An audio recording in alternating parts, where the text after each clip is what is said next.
High guys, the artistic soul চ্যানেলে আপনাদেরকে স্বাগত।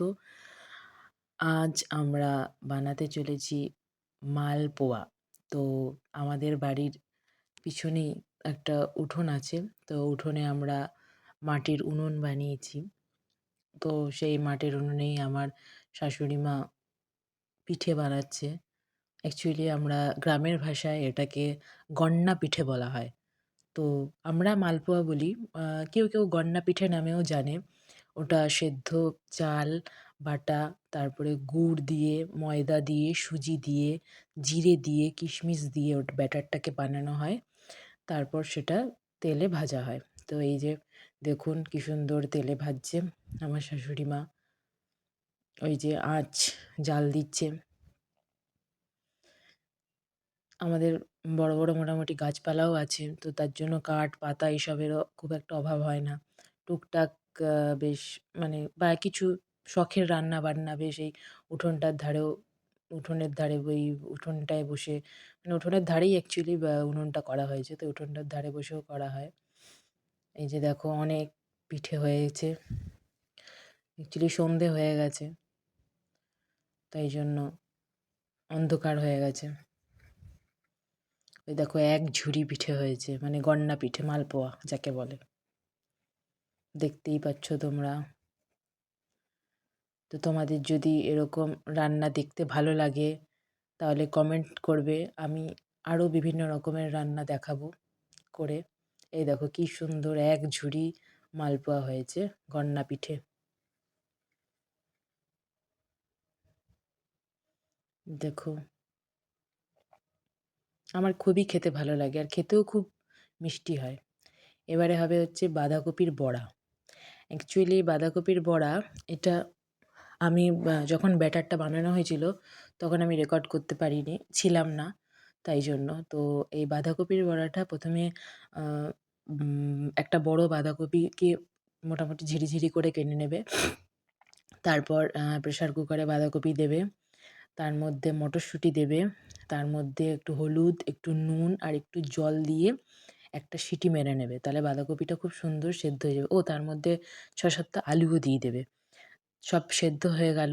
তারপর ওটা একটা সিটি দিয়ে নামিয়ে নিলে, তারপরে একটা গামলার মধ্যে ওটা ঢেলে দেবে। নিয়ে ঢেলে দেওয়ার পর ওটার মধ্যে আদা বাটা দেবে।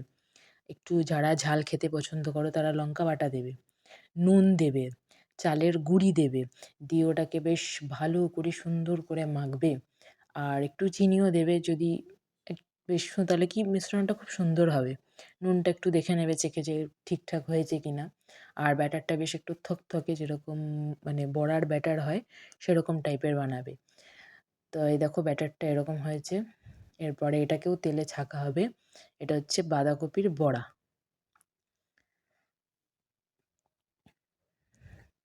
দেখো উনুনে বেশ জালটা বেশ গম হয়েছে। খুব দারুণ আঁচটা হয়েছে। তেল দিয়েছে কড়াইতে, তেল ফুটছে ওই দেখো। দিয়েছে, ছেড়ে দিয়েছে। টপাটপ বড়া। গরম গরম বড়া খাও শীতের রাতে। এগুলো অল্প কটা খেলেই পেট ভরে যায়। অ্যাকচুয়ালি চালের গুঁড়ি থাকে তো, তো চালের গুঁড়ি থাকার ফলে একদম পিঠেগুলো অল্প কটা খেলেই তোমার পেট এটাকেও পিঠে বলে গ্রামের ভাষায়। আমরা বাঁধাকপির বড়া বলি কিন্তু এটাকেও বাঁধাকপির পিঠে বলে। দেখো কি সুন্দর। আর এগুলো একটু আঁচটা কম করে গ্যাসে যদি কেউ করো তাহলে গ্যাসটা একটু সিমে করে ভাজবে। কারণ কি নাহলে ভেতরটা কাঁচা থেকে যাবে আর বাইরেটা পুড়ে যাবে। আমরা এখানে জালটা একটু মাঝে বার করে দিচ্ছি, মাঝে আবার জালটা দিচ্ছি। এইভাবে করে ভাজছি। তো দেখো মোটামুটি ভাজা চলছে, ভাজা হচ্ছে। তেলটা আরেকটু গরম হবে। দেখতেই পাচ্ছ তোমরা কি সুন্দর বাঁধাকপির বড়া হচ্ছে।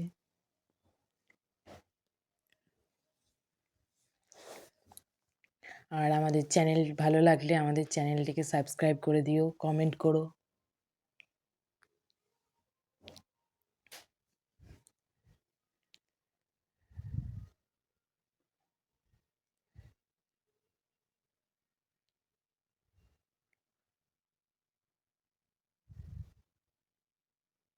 মোটামুটি ভাজা হয়েই এসেছে। এবার আস্তে, আস্তে আরেকটু লাল হয়ে গেলেই তারপর তুলে নেব।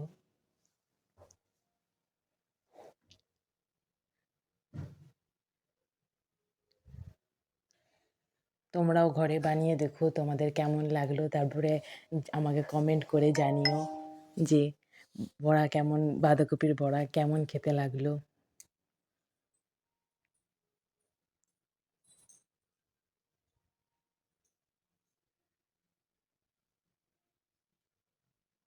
এই দেখো আমাদের সাইড বাগানটা দেখাচ্ছি। দেখো বড়াগুলো এবার উল্টাচ্ছে।